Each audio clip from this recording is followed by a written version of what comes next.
ধরুন আপনি ট্রেন স্টেশনে বসে আছেন, দুটো ট্রেন আপনার সামনে আছে।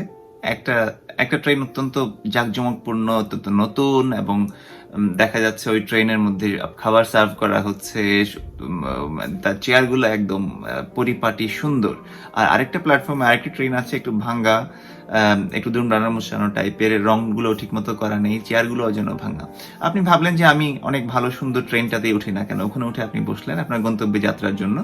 আম, অনেকক্ষণ বসে রইলেন, ট্রেন কিন্তু আপনারটা চললো না, কিন্তু পাশের যে ভাঙাচোরা ট্রেনটা সেটা বেশ কয়েকবার কিন্তু গন্তব্যে পৌঁছে আবার ফিরেও আসলো সারাদিনে। কিন্তু আপনি সারাদিন যেই সুন্দর ট্রেনটাতে বসেই রইলেন, সেই ট্রেন আপনার গন্তব্যে আপনাকে পৌঁছালো না।